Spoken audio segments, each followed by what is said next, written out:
भारत में कई व्रत और त्योहार होते हैं, लेकिन एक व्रत ऐसा भी है जो एक पत्नी के सच्चे प्रेम और उसकी अटूट निष्ठा को दर्शाता है। यह व्रत है व्रत सावित्री। आज हम आपको एक ऐसी स्त्री की कहानी सुनाने जा रहे हैं जिसने अपने पति को मृत्यु के मुंह से खींच लाया। यह कहानी है देवी सावित्री की। ज्येष्ठ मास की अमावस्या तिथि को मनाया जाने वाला वट सावित्री व्रत हिंदू धर्म में सुहागिन स्त्रियों के लिए अत्यंत पावन माना जाता है। इस दिन महिलाएं वट वृक्ष की पूजा करती हैं और देवी सावित्री की कथा सुनती हैं। ऐसी मान्यता है कि इस व्रत को करने से पति की आयु लंबी होती है और उस पर आने वाले सभी संकट दूर हो जाते हैं। लेकिन आखिर कौन थी देवी सावित्री? पौराणिक कथा के अनुसार प्राचीन काल में मद्र देश में शाल्व वंश के राजा अशुपति राज्य करते थे। वे एक धर्मपरायण, न्यायप्रिय और विद्वान राजा थे। लेकिन एक दुख उनके जीवन में था। उनके कोई संतान नहीं थी। राजा और रानी ने कई वर्षों तक कठोर तप और देवी सावित्री की आराधना की। अंततः देवी ने उन्हें वरदान दिया, राजन, तुम्हें एक तेजस्विनी और धर्मनिष्ठा कन्या की प्राप्ति होगी, जो न केवल तुम्हारे कुल की रक्षा करेगी बल्कि सृष्टि को भी चमत्कृत कर देगी। कुछ समय बाद रानी ने एक सुंदर और तेजस्वी कन्या को जन्म दिया, जिसका नाम उन्होंने देवी के आशीर्वाद स्वरूप सावित्री बचपन से ही रूपवती, बुद्धिमती और साहसी थी। वह न केवल सुंदरता में अनुपम थी, बल्कि विद्या, धर्म और नीति की झाता भी थी।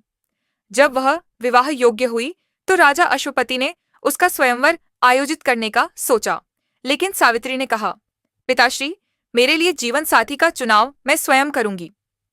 राजा ने सहमति दी। सावित्री भारतवर्ष के विभिन्न राज्यों में घूमी और अंततः उन्होंने एक वन में तपस्वी जीवन जीते हुए तेजस्वी युवक को देखा, सत्यवान। सत्यवान अंधे और राज्यविहीन राजा द्युमत्सेन का पुत्र था, जो वन में रहकर जीवन यापन कर रहा था।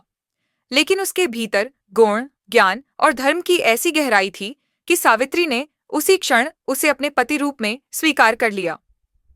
जब सावित्री ने यह बात अपने पिता को बताई तो दरबार के आशीन नारद ने कहा, सत्यवान बहुत अच्छा लड़का है, लेकिन उसका जीवन बहुत छोटा है। वह केवल 1 साल और जिएगा।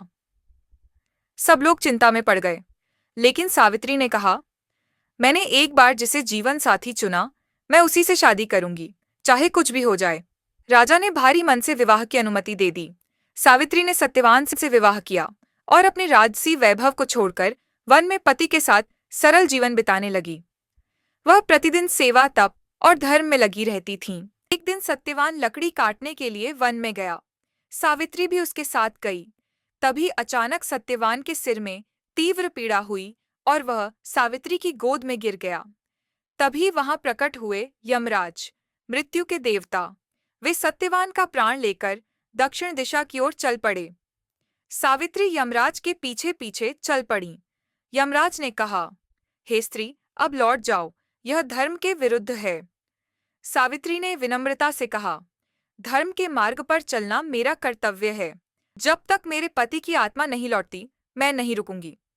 यमराज उनकी धर्मयुक्त वाणी और धैर्य से प्रसन्न हुए। यमराज ने कहा, मांगो, जो चाहे वर मांग लो, पर सत्यवान को छोड़कर। सावित्री ने पहले अपने ससुर के नेत्रों की ज्योति और फिर उनके राज्य की पुनर्प्राप्ति का वर मांगा। दूसरे वर में अपने पिता को 100 पुत्रों की प्राप्ति का आशीर्वाद मांगा। तीसरे वर में स्वयं को भी 100 पुत्रों की माता बनने का आशीर्वाद मांग लिया। यमराज अचंभित रह गए। तो सत्यवान की पत्नी हो, बिना सत्यवान के ये वर कैसे पूरे होंगे? यमराज को अपनी हार स्वीकार करनी पड़ी। यमराज ने सत्यवान को जीवन दान दिया और उन्हें वापस सावित्री को सौंप दिया। इस प्रकार एक नारी की दृढ़ इच्छा शक्ति, भक्ति, बुद्धिमता और प्रेम ने मृत्यु को भी पराजित कर दिया।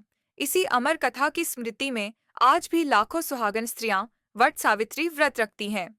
वे वट वृक्ष के नीचे सावित्री, सत्यवान और यमराज की प्रतिमा की पूजा करती हैं, 7 फेरे लेकर कथा सुनती हैं और अपने पति की दीर्घायु के लिए प्रार्थना करती हैं। सावित्री की तरह यदि नारी अपने प्रेम, समर्पण और साहस में अडिग हो तो वह मृत्यु जैसे संकट को भी परास्त कर सकती है। आप सभी को एक बार फिर वट सावित्री व्रत की मंगल कामनाएं। यदि आपको यह कहानी प्रेरणादायक लगी हो तो कृपया वीडियो को लाइक करें, शेयर करें और हमारे चैनल को सब्सक्राइब करना न भूलें। जय सावित्री माता की।